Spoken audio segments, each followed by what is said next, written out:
Brewing Literacy podcast. I'm your host. My name's Raven, and I have a very special guest today. This is Tia. Hi, I'm Tia Hensley. So tell us a little bit about what you've taught and what you're doing now.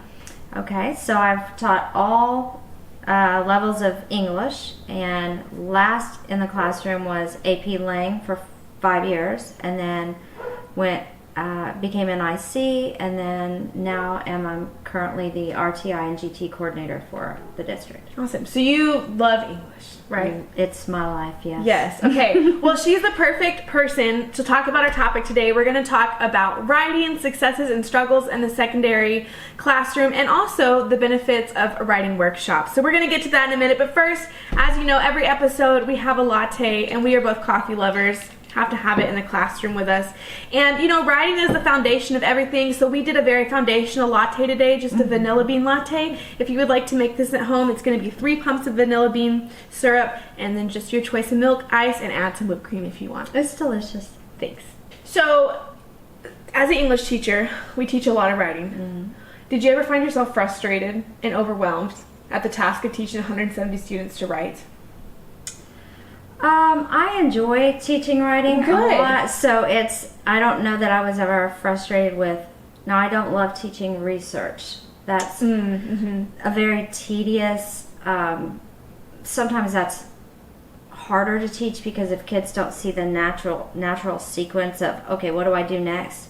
And there's a lot of, it's not always do this, do this, do this. It depends where you are in the process of writing. And it can affect things behind steps. And if they don't have, some kind of foundational understanding of sources and where to get them and all of that, sometimes you really have to go back and cover the basics before you can go forward. For sure. I don't love teaching research writing. However, I think the hardest part about teaching writing is the grading. Yes, grading 170 essays is not the most fun. So when you taught writing, what struggles or things that were hard about it with the classroom? So a little bit about research. But what about just writing in general?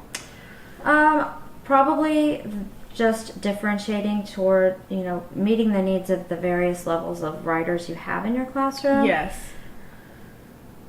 And then for sure, just those hesitant writers, those students that at high school, most kids have already formed an opinion about. For sure. Whether they're a good writer, how many times have we heard, Miss, I suck at English, or I can't write, Miss. And I always use the example of my oldest son, who he was always a math science kid, and he took this NASA class his junior year, and every week he had to write an essay. And he would come to me with this essay, and I kid you not, we would both be in tears and not even out of the first paragraph. And I was just like, oh my gosh, Chase, how? And we just kept at it, and by the end of the semester, there was hardly any read. And that's great. And he wasn't a natural writer, and he became a good writer. Yeah. And so I always encourage kids with writing is a muscle. For sure. Just like being a good runner or, any other thing that you would need to practice. Yeah. Writing is that way, but kids have this, ridiculous belief that, and sure, there are some people that are, kind of more gifted in the area of writing, but that doesn't mean that we can't all become better writers. And they think as soon as they write on the paper, it should be perfect. Who does that? Mary Shelley? Who else? I don't know anyone. Yeah, it's not feasible. It doesn't happen. And I don't know where they get that concept. I remember going to Fort Worth Museum of Science and History one time, and my kids were little, so I'm sure they don't recall this, but they had an exhibit of Dr. Seuss, and I think it was Green Eggs and Ham, but it had all of his scratch notes. Wow. And it was just page after page, and I remember thinking, oh my gosh, if this is just a children's book. And it's a little book. Yes. And with, a total of maybe 10 pages. Yeah. 10 words on a page. What should my writing look like? How much editing and revision should go into my own writing? And, that's one of those things that kids just, but I will say, I think if you want to improve somebody's writing, the best way to do it is to sit down and just back and forth. oh, I don't like this. Well, what could we do here? It's just that conversation about so writing. Important. Yeah. Yes. So I like how you mentioned about students coming to class and they kind of have this already preconceived notion. And I think a lot of it is just because they've been told. Like when they get a paperback and they see red all over it. And so there's like a lot of research out there that's saying like when we give them this error-oriented model, it's just kind of setting them up for a little bit of failure. And so that's just been interesting to see. Yeah. I'm not a huge fan of, praise just for praise. I think there's always things that kids are doing well. Yes. And we can for sure praise their effort. For sure. And growth. And also, just I'm a big fan of writing beside my kids. Yes. So if my kids are ever reading or ever writing, it doesn't matter if I've read the book 5 times, I'm rereading it with them. And if I ask them to write something, I also write it. And then I always start with my example, and then we go through and talk about how I could have improved my own writing. Yeah. And so they see that having a critical lens on when you read or when you write is not an evaluation of who you do it. Yes. And it's interesting because like they come and like writing is such a personal it's like bearing your heart and soul, and that's always been the hard thing for me as an English teacher, and sometimes why it's like bad, but I would stray away from personal prompts because I hated when I would get for example, I've had a student write an essay for me before, and it was like about how they were on the verge of committing suicide, they found God, and it changed their life. Beautiful content, very sensitive content, but if I just graded it on the rubric, it would have been like an F. Right. And I was like, okay, what do I do? Because how do you not kill their spirit? But tell and them there's this still is really, value in that writing. Yes, for sure. And so we'll talk a little bit more about it later, but I wish at that point in my career I had known more about writing workshop because I think it would have solved a lot of that tension and problems. My daughter, her second semester at UNT had a professor that she really, really liked, and he, would just give her this back and forth feedback. And he said to her, Caden, don't be afraid to kill your baby. And I was like, oh, that's harsh. Yes, kill your darlings. Yeah, but it's so true because that's how we see our own creative work. It's, a product of us. And so when somebody criticizes it, it hurts. Hard. Yeah, it hurts. It's hard. I had this professor in college, and I took it with me when I started teaching. She would call pearls of wisdom. And so, no matter what the paper was, she would always write something oh, I really liked this. This is a great pearl of wisdom here. Yes. And so I would kind of always remember that with, feedback. Because, as an English major, I loved when professors would tell me what I did wrong. But people who are not, they just want to, they're just trying to get through the class. Yes. That doesn't work as well for them. Right. I do think there's a good balance of it can't just be, if we're going for improvement and growth, then we have to be able to say, this is where you could improve and grow. For sure. And there's other things interesting. There's different types of feedback. There was this one article I was reading, and he was saying there's 16 different types of feedback, and each type is gonna resonate differently with the student. Which I think as a teacher that's an exhausting way to think. But it's interesting, realizing just there's different learning styles. There's different learning styles for receiving feedback too. And I wonder if we, thinking about the love languages, how we love in the way that we tend to receive love best. I wonder if criticism might fall under that same category. That's interesting. It might, yeah. That's really interesting. That maybe we give it the way we would receive it and best receive it. That's probably true. And as English teachers, we know what we did wrong, so we just mark everything red. Yeah. Okay, let's see.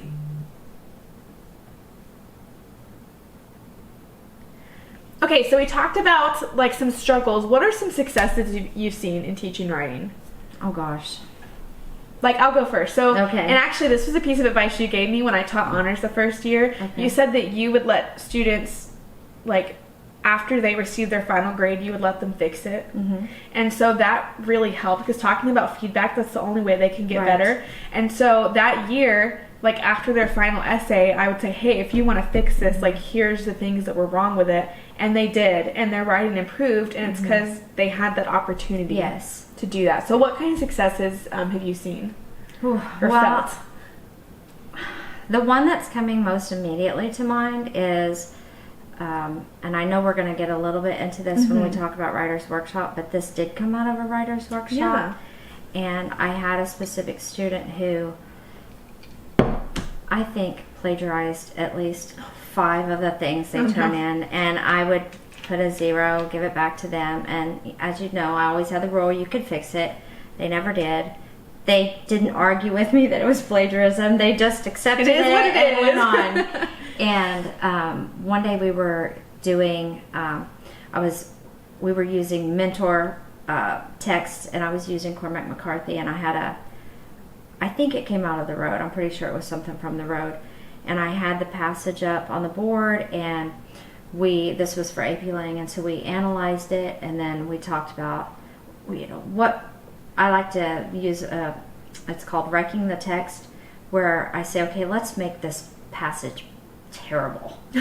And, now what they're thinking is, okay, what words are making this so good? What sentence structure is it's like really... reverse psychology. It is. They have so much fun doing it, and they're like changing, big words to something that doesn't really capture the tone or the meaning. Great. And then they finished with, they used that model to write their own paragraph. And when I tell you this student wrote the most amazing, and they wrote it in class. Yeah. And the next day she came in and I said, do you mind if I use yours as an example? And she was so delighted and told me the next day that she went home and told her mom that I used her passage. It And touched I her. got a different kid Wow. from then on. It was like she needed to, well, first of all, something needed to happen where she felt like she could do it. And it wasn't she was writing an essay. She was writing a paragraph, which was very doable for her to sit in class and do it. And I'd given her all the scaffolding she needed to be able to do that successfully. For sure. But then, It built her confidence. but it really was good. I mean, she turned it into, abuse, and I was just like, oh my gosh, this was amazing. It was good. That was a moment of, and I know that she knew from that moment on, she could write. She didn't have to plagiarize. She had the ability. I mean, it was like she shocked herself. Yeah, that's awesome. So that was a win. I love that. That was a win. Yeah, man, self-confidence is one of the biggest things. If they can just believe, And don't you think that has something to do with being able to receive the criticism too? And I think that's the thing. We don't realize that sometimes they may, even though they act like they don't care, they'll throw their paper, graded paper in the trash. It may really hurt them. Because they may have worked 3 hours on this paper that really got a C or a D or F, and they're like, what do you mean? So. And then there's a difference between, am I grading for, what am I grading for? Content, grammar. Of course grammar is important, but as you and I both know, the best writers break for sure all the rules. Yeah, they had to know them first. I'm a big fan of grammar. Don't hear me wrong, but I believe there's so much power in showing them that there's a creative aspect to writing, and that the writers that we really love, there is a formula for creativity. You can look at you can see that in be it photography or art, painting, whatever. Music, every song's going to have verses, bridge, chorus. There are some rules, right? But then you get somebody, which, not that this is necessarily my favorite group, but Queen. Think about how they would, like Bohemian Rhapsody. I mean, they would break the rules to some degree, and those are the things that we remember. And I think it's fun to show kids, to teach them the rules, and then watch how authors will manipulate those things, not because they don't know the rule, but because they want an effect. For sure. And that's a new kind of power. Not just the power of my own ideas, but the power that I can affect you with syntax. Yes. And I think that's the struggle for high school teachers, especially freshmen and sophomore, is because at the end of the day, they're worried about the state test, the state writing test. And so the writing on that is so prescripted and formulaic, and there's not room for creativity. And so it's they're that produces a pedagogy of teaching that's so rigid. Right. It's very error-oriented, grammar, very 5-paragraph structure. And then like versus what we're talking about, it's more free. And Yes. there's, you do know grammar because you know it enough to break the rules, but it's more free and it's more like process focused. And I think that's what empowers kids when they kind of have the freedom. Well, and even I'm sure you've had this experience with your graduate work. There are some professors that really want the more prescriptive, don't end, this was one recent for me, don't end a paragraph with someone else's words. Which I know that rule, but I needed, it was better. Impactful. Yes. It was better to do that. And so, but then there are other professors that I've had that have allowed me a little more freedom. You have to know your audience. For sure. And that's another aspect of writing that we have to teach. Yes, for sure. Am I writing for the Star, or am I writing to get published in a journal? And what am I writing for? For sure. Because it'll change. Yeah. And I think, because I'm teaching a developmental writing class, and that's been especially my kids from Texas that are so used to writing for the Star, that's what their teachers would harp on. It's been taken a lot of effort to break them from that's not what an essay is. An essay is more than 26 or 27 lines. The state of Texas calls it a snapshot, it's a snapshot of your writing. We want to see that you can develop some kind of an argument, that for sure. This would not be anything you'd ever write for college. Yeah, no, never. Yeah. Can you imagine? Here's my 26 line paper. So we mentioned it a little bit earlier, and now we're going to talk about it, the benefits of a writing workshop. And I really there's this one article I read, and I really like the way they phrased it. They were saying the purpose of writing workshop is not to create brilliant writers. If you're not already kind of geared, if your mind doesn't think that way, it's not just going to make you a perfect writer, but it's going to give you the basics and the writing skills to develop you further. And so how would you define a writing workshop style? I really see it in this circular pattern, this recurring process of I'm gonna demonstrate something, this mini lesson. It's kind of the I do, we do, you Scaffolding. do, yes. But to me, the most important part is they have time to put their thoughts on paper. Yes. But then the beauty happens in the discussion. That's when you start to see the wheels really, really turn. But to me, what we have to do after we've had that third step of we've talked about it, let them come back. Yes, and that's what I love about the workshop style is because it gives them space to do that. And we talked about feedback earlier, and that's a really, that's the thing. It's when we give them feedback at the end of an essay, if they're not going to go back and fix that, what's the point? Right. Because especially in high school, we move on to our next type of essay. But you know what they'll say the point was? The grade. Yes. But then, so it's this perpetuating problem. Yes. It's interesting because kids, every kid, it doesn't matter the generation, they feel this, my ideas don't count, but then if we could just get them to understand that writing is a way that you can put your ideas out into the world. This is the way I used to say, read so that you may know the world, write so that the world may know you. Oh, that's good. This is your way to contribute to the world. And you do have a voice. Who will read it? I don't know. But you do have a voice, and nobody can stop that. It's empowering. Yes, absolutely. And I love it because, with the writing workshop model, I think Nancy Otwell, she's really known for making that her own. And I like what she says. It's not when you conference with students, because that's the big piece. You give them time in class to write, and then you conference with them. Yes. And in that, it's not oh, let me read your paper and tell you what you did wrong. It's like a conversation. It's like a conversation with them, hey, why did you do this? Or, what do you like about this? Do you have any questions? And it really kind of gives them ownership of their paper. And then also it gives them in-time feedback. And it's a lot, I think on the beginning side, it's harder to set up, but it's a lot easier for teachers once it gets going, because now you can just tell them feedback versus let me type and hope I word this right and see it right. Which I think, one thing that really helped me as a teacher with grading I'm a huge fan of rubrics. Yes. And, sometimes I would let the students develop the rubric.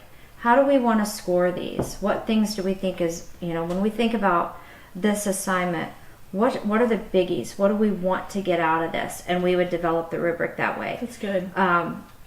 And a lot of times I would have the students score themselves, which is not a new idea, but most times the students would score themselves harder than I would score them.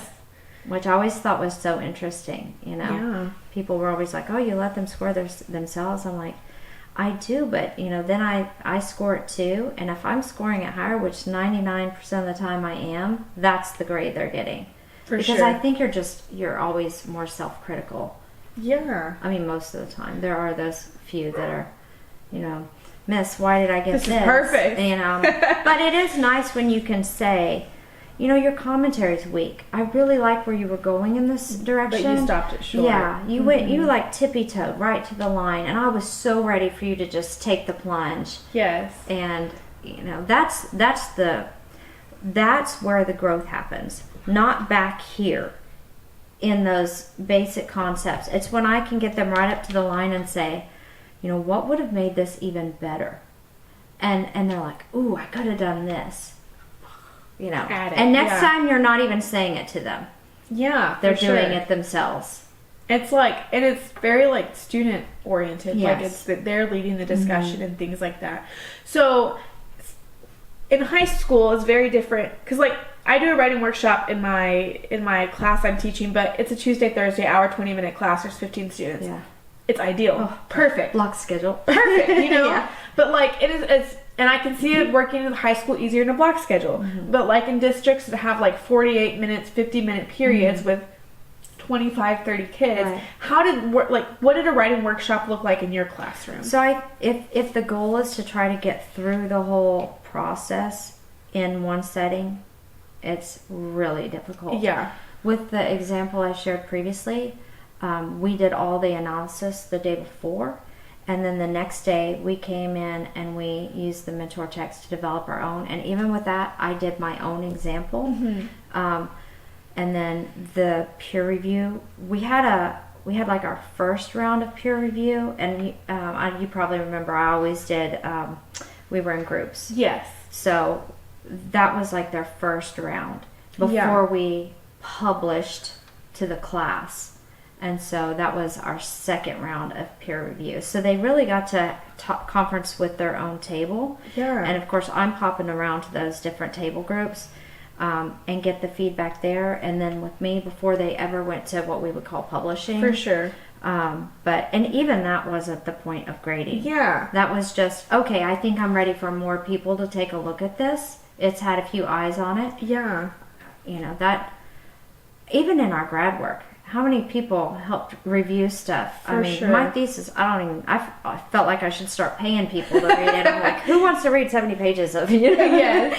Any volunteers? Yes. But really, and it's amazing. Like, they do get good feedback from other students. And they get ideas. And I think when I was teaching in the high school setting, I learned about writing workshop style. I liked it, but I really struggled to try to implement it because there was just, like, in one class, I would have students who could really barely write anything versus students that could be in an AP class. Yeah. And so it was really like a struggle to kind of like navigate like how to provide instruction for all of them. But I wish I would have understood that it's not they're going to give me my essay, I'm going to read their essay and then give them that's not what it is. And once I learned that, I learned that once I was out of the high school classroom, and I was like, man, that would have been so beneficial. And it's fun. Like, they find that writing can be fun.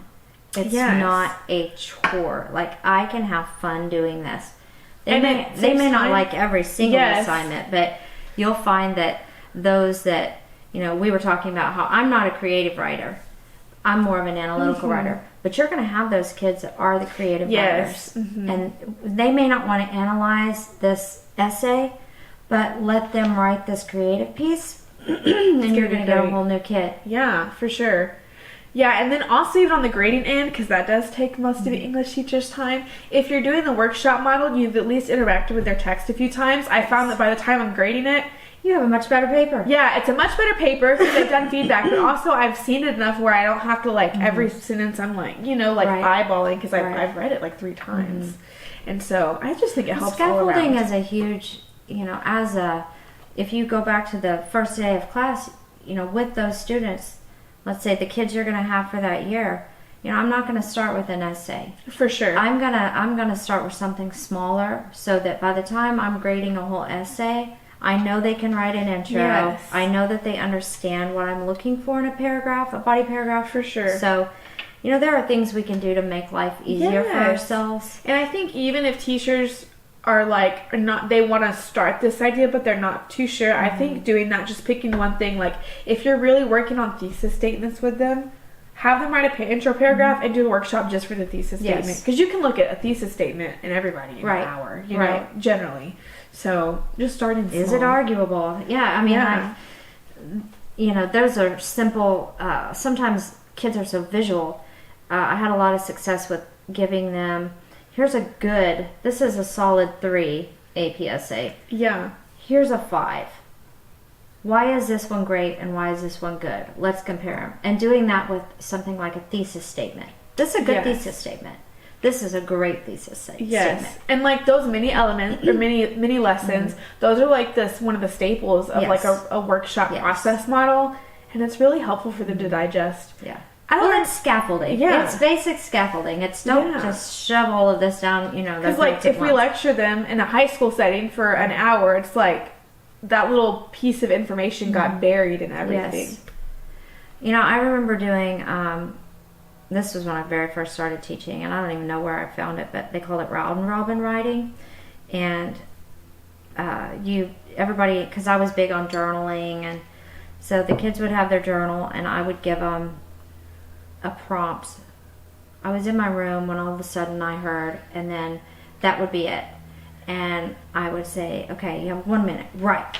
And they would write. That's great. And then the buzzer would go off, and I said, pencils down. Everybody, hand your journal to the right. 5, 4, 3. I'd give them time to read, and then go. And then they could add. That's so great. And they would beg to do it. And they always, it finished with the person who started, in case they were completely unhappy. They had the power to, I woke up and it was all a dream. Or, yes. They could change it, but those kids had so much fun doing that. So I just have a hard time believing that kids don't like to write. I think sometimes it's what we're asking and how we're asking them to write. That's very true. I remember one time for a bell ringer, I told the students, I was just journal for 10 minutes. I don't care about anything. And I could not believe they were every day they'd come in can we do that? And it's oh, you want to write? Yeah. But it's because it's free. It's not. Yes. It doesn't have to be fit into this box of things. And just writing has value whether you're going to publish it or not. Yes. Yeah. Teaching them that. There was one I did with my AP kids, and it was about just developing writing stamina. And that's another issue. Just having them write for 10 minutes. And so the rule was they had to write for 4 minutes, but they could not stop writing. But if they got stuck, they could just say, and I'm stuck, I don't know what to write, but I'm still writing, until something clicked in their brain and they had something else to write. And then we'd go back with a highlighter and highlight the things that they said that they really liked that were in there. And, they're seeing that there is still some value, you're just putting your thoughts on paper. And then when you get up to the 10-minute journaling, it's not so much of a struggle for them. Yeah. And they see that not every little thing they put down has to be magic. Yeah, and it's not even picked apart. Right. And there's so much power in that. For sure. Okay, so going back to talking about implementing this at the high school level, what advice do you give a teacher that's just starting out, with writing and wanting to do, they may, because of their school culture or all the teaks and stuff they have to do, they may not be able to do a full workshop style classroom. So how, if they're in the process of teaching their students an essay, what's the steps you would tell a beginning first year teacher? Make sure you scaffold, and I mean scaffold, break it down into those, again, mini lessons, because that's going to get those kids wherever they are. And also, you're going to see part of the idea of the, recurring pattern of the writer's workshop is that you could at any point identify, oh my gosh, they're in their independent writing, but I'm noticing a pattern. This is something I need to do another mini lesson on. That's really great for that. And then I think the most important thing, and this is kind of an oddly not a popular thing, is writing with your students. We know that modeling is important. If you're showing that you enjoy writing and that it can be fun, and that, why are we not modeling that more? Kids love that. And I can tell you, they loved when I'd put my stuff up and say, okay, what could I have worked on? What do you think I did well? Where are my glows? Where are my grows? And, they didn't tear it up. They were nice, but it was good feedback. And I'd say, oh, I don't like this wording. Yeah, maybe you could. Man, those are such good conversations. And they're more open than to share their writing. Absolutely. So I think really scaffolding, and then don't start with writing something huge. That is overwhelming to a kid that already is, lacks confidence when it comes to writing. Start with something small. See where they're at, and then, baby steps. Yeah. But even a thesis can be mentally, cognitively challenging activity. You can level that for and sure. differentiate it for and your that's students. like a foundation for all writing. Right. So that's like a skill they need anyway. Yes. Yeah. And practice. Don't ever just one and done. Ever. Whatever you have written in your class, it should never be. And I'm not even a fan of 2 and done. Yes. I mean, I think that if you want to see your kids grow, you have to be revisiting your work. For sure. Yeah. Like a portfolio. Yes. Letting them, hey, you already got your feedback on that, but at the end of the semester, pick 3 things and fix them even more. And let's publish it.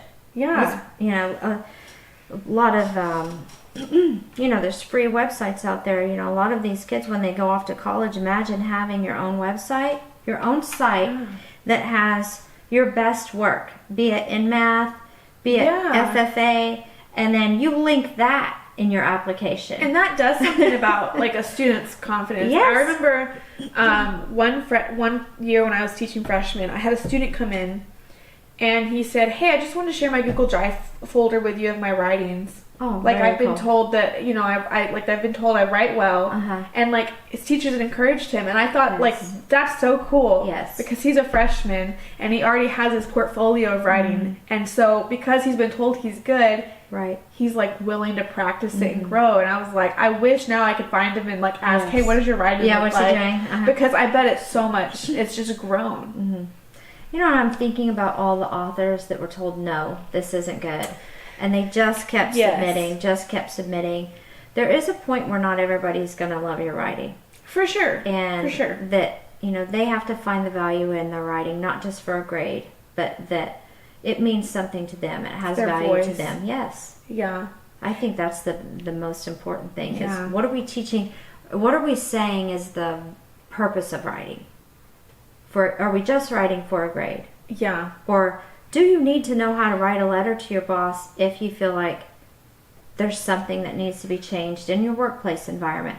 Do you know anything about tone and how to, which, just look at emails and text messages and it's challenging. And also, like, as a high school teacher, I was always a little bit scared to give up that. Like, there were some things where I'd be like, pick whatever you want to research or something. But, like, just the freedom and, like, picking what you can write.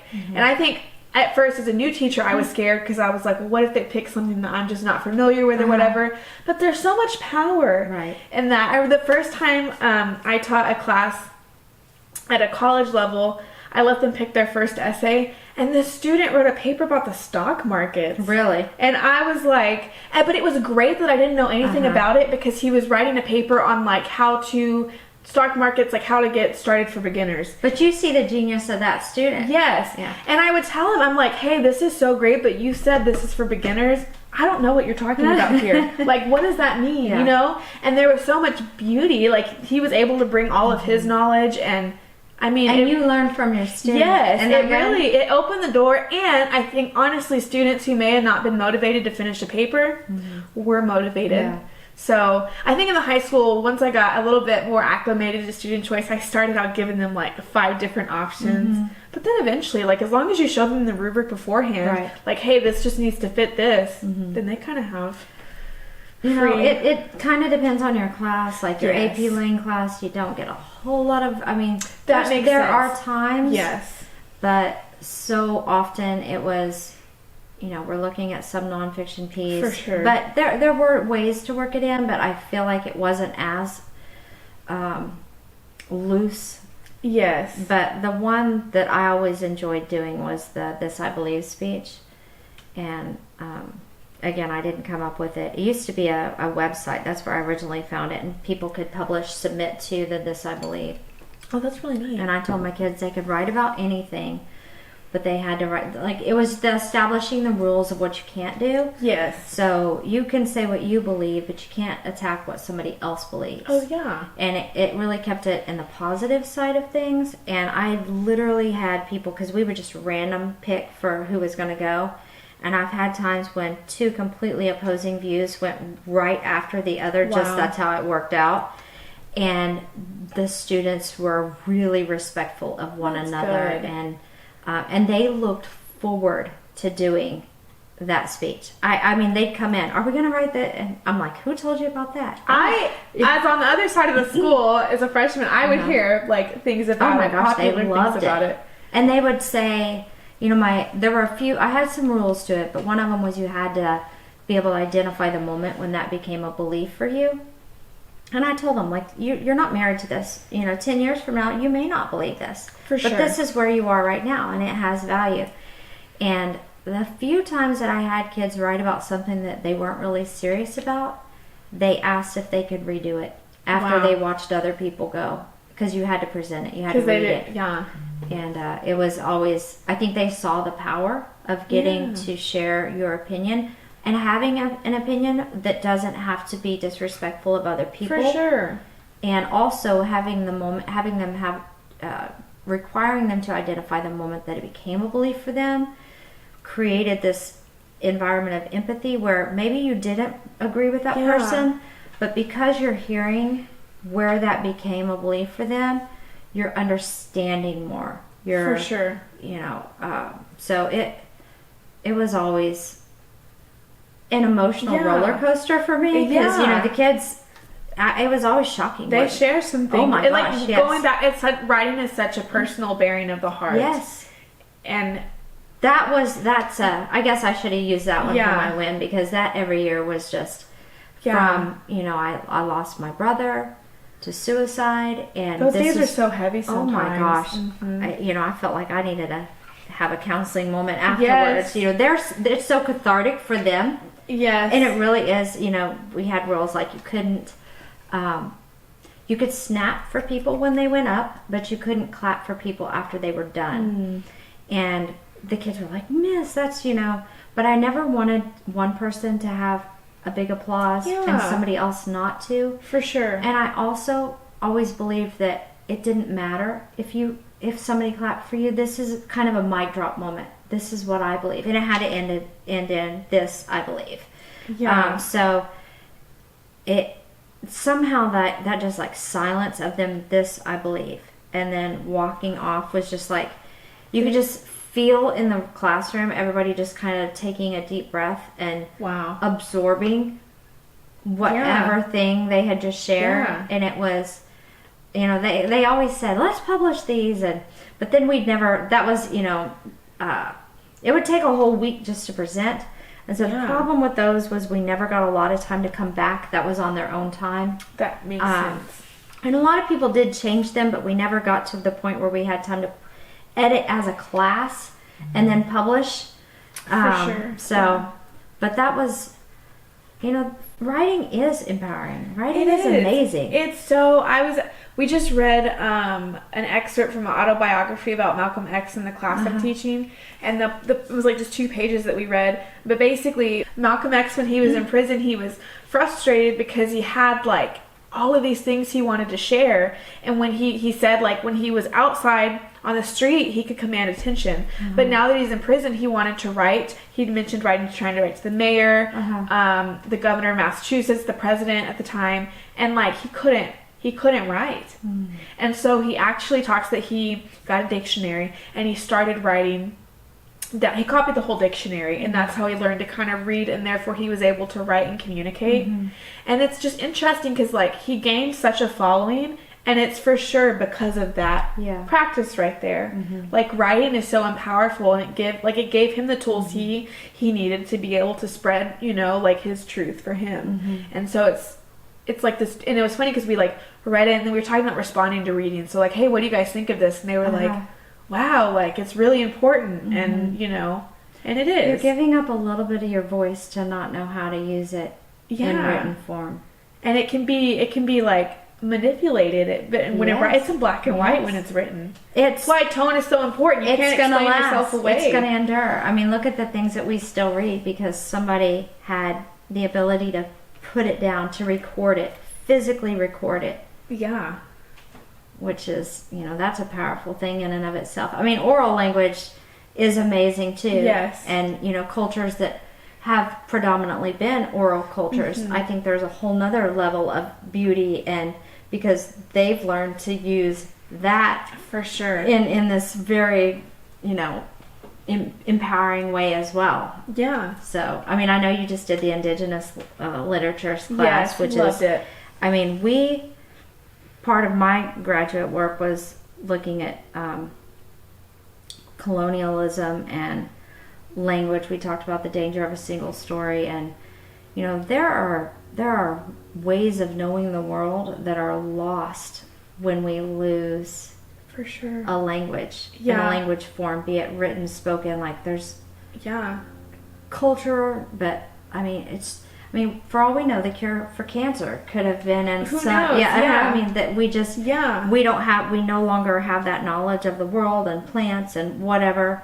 You know, I was talking to somebody this week about AI, and I don't remember AI found the cure for, it came up with the blend of medicine to cure, I don't really know what it was, but the crazy thing was at the time, the doctors couldn't understand why the medicine worked, but the AI had figured it out. That's fascinating. You know, will it kind of fill in that gap for things we've lost? Yeah. Who knows? But even AI is dependent upon somebody having somebody else's words. Yes. Yeah. It's not coming up with that on its own. No. Yeah. So words are powerful. Yeah. In my last podcast, we were talking about AI, and we were saying like because it comes off of people's words, it's not its own. Like there's implicit biases that it has and things like that. So, absolutely. Yeah. Writing is so powerful. It's the foundation of everything. And you know, I love literature, but and I'm more literature focused, but I realize that without writing, literature would not be there. Exactly. So, yeah. Well, thank you so much for joining me today. Thank you for having me. This is a great conversation and about writing. Great coffee.